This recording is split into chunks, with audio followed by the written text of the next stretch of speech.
Ele é apontado como um grande médium da atualidade. Eu vou conversar com Divaldo Franco. Venha!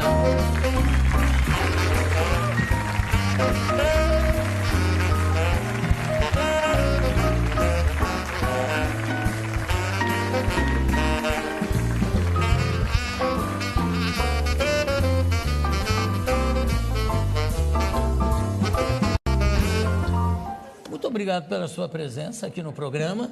Mas é um prazer imenso. É o lançamento do livro, Divaldo, Sim. Ana Landi. Agora explica um pouco para a gente, esse livro foi psicografado, por acaso? Não, é jornalista, é um livro biográfico. Ela passou uma temporada conosco, procurou acompanhar as nossas atividades sociais, também as atividades mediúnicas. Editora Bela, perdão. Exatamente. Depois, ela elaborou o livro, publicamos no ano passado, melhor, ela publicou aqui na Saraiva, demos autógrafos. Sim. E agora temos o prazer de estar com você. Imagina, o prazer aqui. Um grande prazer. É todo meu. Quando é que você começou a sentir essas manifestações de espíritos, vamos chamar de espíritos, por falta de encontrar um nome mais apropriado, não é? Manifestação ou espírito, enfim. Quando é que começaram a se manifestar através de você? Quando eu contava 4 anos, nossa família muito católica, no interior da Bahia, em Feira de Santana, eu estava brincando na sala e se adentrou uma senhora estranha e me disse: chama Ana, que é minha mãe. Eu achei natural, chamei minha mãe, que estava na cozinha, e quando ela veio, eu digo: tem aqui uma senhora que lhe quer falar. E minha mãe, não percebendo o caso, me reclamou, pensou que era uma brincadeira, me puxou a orelha, que naquele tempo podia, né? Agora não pode mais, e se voltou para a cozinha. Então a senhora disse: Di, que é meu nome de família, chame Ana, diga que é Maria Senhoria, eu sou sua avó. Mas eu não entendia nada disso aos 4 anos.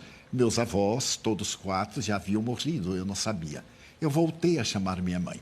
Quando ela veio, eu digo: olha, a mulher está dizendo que é Maria Senhorinha e quer falar com a senhora. Minha mãe teve um choque, porque ela nunca havia falado o nome de sua própria mãe.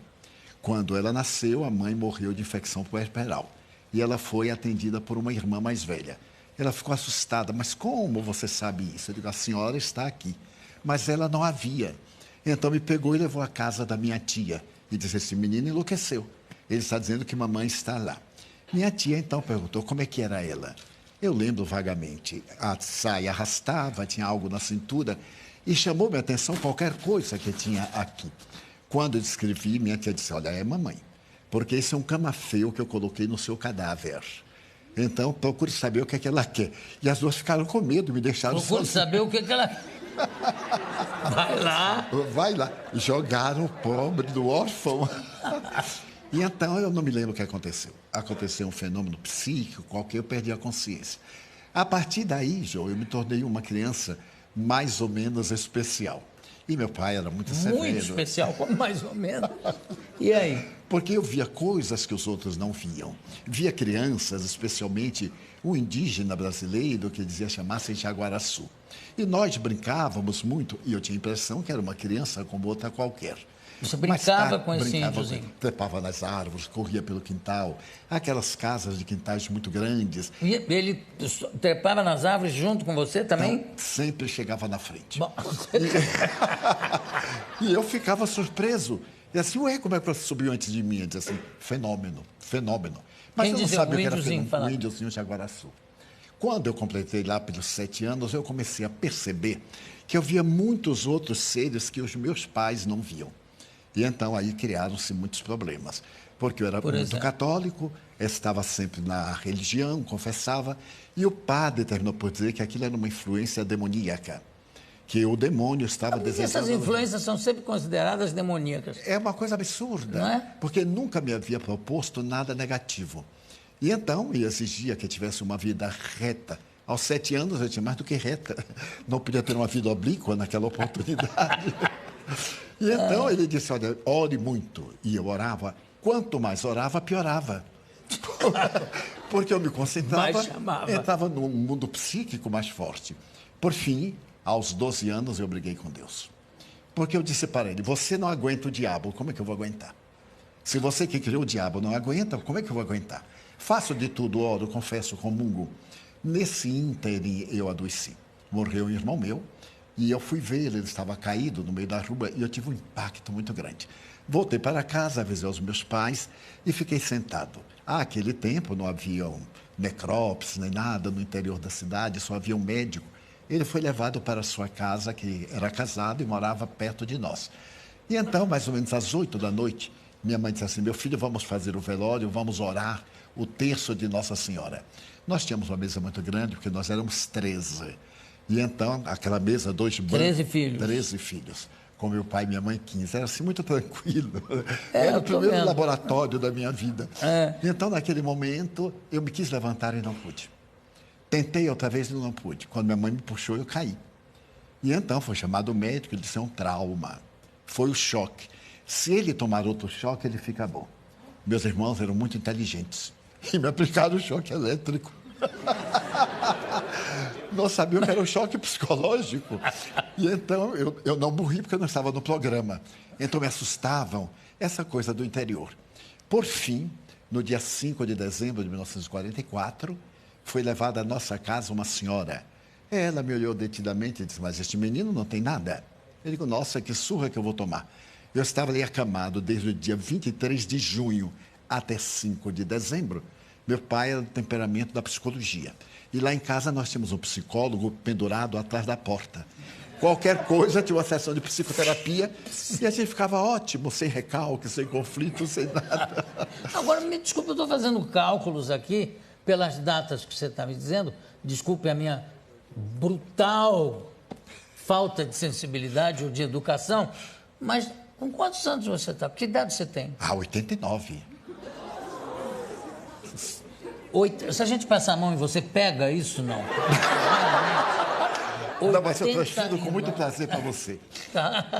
O restante que houver, nós dividimos. Olha que louco. Podemos fazer uma boa parceria. 89. 89 anos de 90 atividade. quando é? 5 de maio. 90. Mas eu não acredito, Jô. De vez em quando eu olho a certidão de idade, deve ter algum engano. Porque eu não sinto nada. Sinto um prazer imenso de viver. Porque, sendo espírita, eu descobri o milagre da vida. O milagre da vida é a alegria de viver. Trabalhar, ter uma vida interior muito tranquila, fazer uma viagem para descobrir qual é o objetivo da nossa vida na Terra, encontrar o significado existencial e não se abater na hora do problema. Problemas todos nós os temos e eles nos chegam como convites ao amadurecimento espiritual e moral. Agora, desculpa, Divaldo, ou sua família chama você de Di. E fico muito feliz de se chamar-me assim. Então tá bom, Di. O seguinte, você com essa aproximação que você tem com o mundo espiritual, você tem alguma noção, já te foi dito, acho que não, mas já te foi dito quando você deve se preparar para embarcar, para ir para o outro lado? Né? A proposta é: esteja preparado para qualquer momento. Porque Jesus havia dito que a hora nós não sabemos. Não pode saber. Mas eu tive uma parada cardíaca há 30 anos. E tive a chamada quase morte. Então eu vi-me fora do corpo. Fui levado para fazer exames e praticamente estava morto. Voltei. Quando eu voltei, eu tive um infarto. E nessa oportunidade, o meu cardiologista, depois de examinar, disse: olha, prepara para morrer dentro de um mês. A sua vida agora é outra. Naquele tempo eram as operações largas, fazia da gente verdadeiros frangos, né? Céu Porque aberto, abria céu aberto, fazia a pesquisa. E ele disse: olha, Divaldo, se você tiver o maior repouso, você viverá mais de 30 dias. Mas não pode mais se alimentar como antes, não pode falar. Imagina, dizer isso a um baiano, que não pode falar. É mesmo se condenar à morte. Porque o baiano não fala, ele fala pelos cotovelos. E você está vendo, né? E com velocidade para não perder tempo. Tá certo. E a comida, como é que ficou a restrição? Uma Você hoje come de tudo? De tudo e do que aparece. Mas o mais importante é que eu sobrevivi e ele já morreu. Eu fui ao enterro, fiz uma oração muito bonita, agradecendo a Deus, antes ele do que eu. Era natural, claro. Já que Deus resolveu. Morreu antes Deus ele do que eu. Exatamente. É uma poesia popular. E então aqui estou, mas estou muito feliz. E você trabalha, qual é o tipo de trabalho que você exerce nesse sentido da espiritualidade. Você tem... Eu não sei como usar essa nomenclatura e, de repente, falar uma coisa absolutamente errada. Mas é um centro espírita que você tem? Nós fundamos o Centro Espírita em 1947. Sei. Mas Aonde como é? cidadão, em Salvador. Como cidadão, eu trabalhei para uma autarquia do governo, que era o IPASE. Hoje são 4 letrinhas muito queridas, INSS. Todo brasileiro gosta dessas letras, né? Porque isso faz parte da felicidade. Então, trabalhei para o Instituto, aposentei-me em 1980 e dediquei tempo integral ao Espiritismo. E como é que é? Você tem... É um local... Nós temos uma Você comunidade. recebe pessoas... Recebemos. Nós educamos crianças. Somos pioneiros na América Latina com os lares substitutos. Nós tínhamos uma casa grande, um lar, um orfanato convencional. Depois nós criamos os lares substitutos e hoje temos uma comunidade que recebemos diariamente mais de 5.000 pessoas. Mas você faz... Por exemplo, você tem o dom da cura? Vamos Não. dizer assim, não. A cura todos nós temos, João. Porque é uma energia que nós possuímos, todos nós. Quantas vezes alguém chega até você indisposta, lhe aperta a mão, e você transmite algo, a pessoa diz, mas foi tão bom estar com o Jô. Essa irradiação de simpatia, de alegria de viver, é transmitida como também de pessimismo. Uma pessoa chega, lhe aperta a mão e lhe transmite uma dor de cabeça. Então, nós intercambiamos. A atividade das curas para nós espíritas é muito relativa à verdadeira cura interior.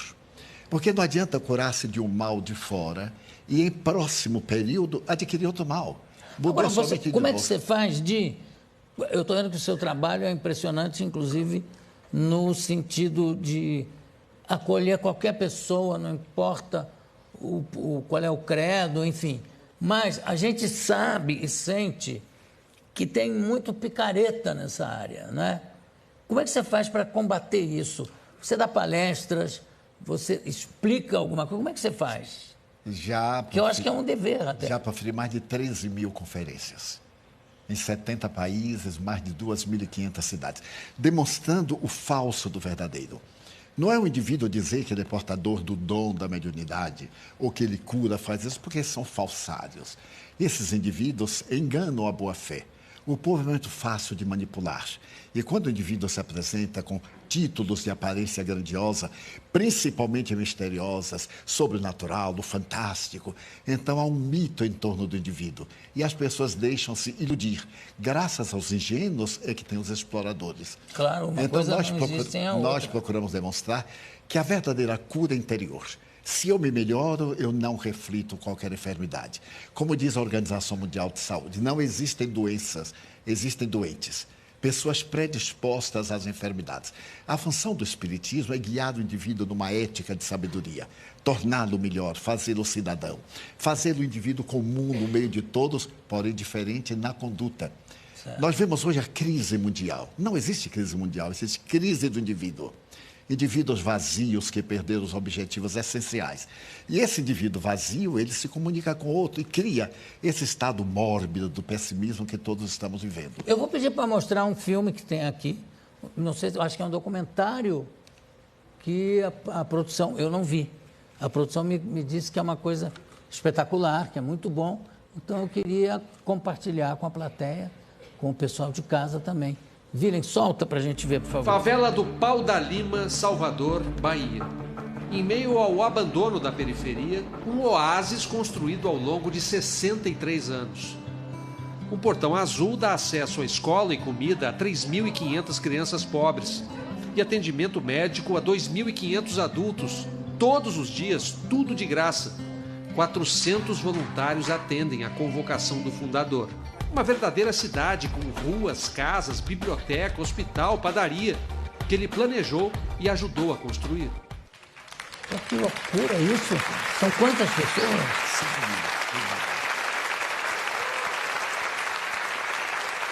Agora, isso é uma entidade que vive de contribuições? Contribuições, convênios governamentais, principalmente na área da educação. Nós temos 103 professores em convênios com a prefeitura, com o Estado. E recebemos também mantemos alguns convênios com o governo federal. E você, por exemplo, qual é a sua mediunidade? É de psicografar, como era o Chico Xavier? Sim. E Quantos livros já psicografou? 260. De que autores, vamos dizer assim? Tem autores Rabindranath Tagore, específicos? que foi o grande poeta indiano, Viana de Carvalho, Joana de Ângeles, mais de 60 espíritos. Agora, a diferença entre nós e outros autores é que nós cedemos os direitos autorais não só para a nossa obra, como para outras instituições. Porque o lema do Espiritismo é a caridade. Mas não apenas a caridade de doar, a caridade moral, a caridade de compreender os outros. Cada qual tem o direito de crer ou de não crer. Eu respeito mais um ateu digno do que um religioso hipócrita. Muito Então, bem. a grande Ótimo, coisa... bem.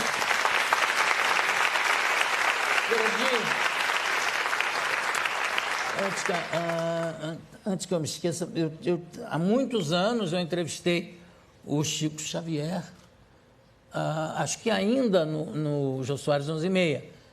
E, de repente, teve uma coisa engraçada que ele relatou, uma viagem que ele estava fazendo e o avião começou a sacudir, não sei o quê, e ele teve medo de morrer. E alguém que estava com ele disse assim, ué, mas você está com medo de morrer? Eu disse, não, eu não tenho nenhum medo de morrer, mas não quero morrer agora. Sabe, não precisa ser tão imediato esse meu encontro, sabe, pode ser postergado. E, graças a Deus, o avião seguiu viagem e tal. Você tem medo desse encontro? Não, não tenho. Já me acostumei. A essa altura do campeonato, eu estou preparado para tudo. Porque já viajei muito de carroça, de avião e de navio, tudo que existe. Então, já estou... Acho que você provavelmente vai morrer de gasto, porque quando chegar nos 100 e poucos... Muito obrigado. 120, 100 e poucos. Mas essa é a minha perspectiva. Não é? É. Um amigo, eu estive adoentado, e um amigo muito gentil disse, não se preocupe de morrer, você está muito bem, pode morrer. Mas quem lhe disse que eu quero morrer? Não, eu quero viver, sou espírita, mas eu quero viver um pouco aqui na Terra. Eu ainda não realizei todos os meus ideais. E depois disso nós criamos uma maternidade para atender partos sem dor. E para poder fazer também partos que não sejam cirúrgicos. E temos um resultado fantástico. Não, eu acho que o resultado fantástico já está espelhado aqui na sua presença. Eu quero agradecer demais a presença deste humanitário, não vou chamar de espírita, vou chamar de humanitário, que é o trabalho, é o que ele é, tá? Divaldo Franco. Muito obrigado pela sua presença. Mas sou eu que agradeço, Jô. Demais. Você não faz ideia da emoção.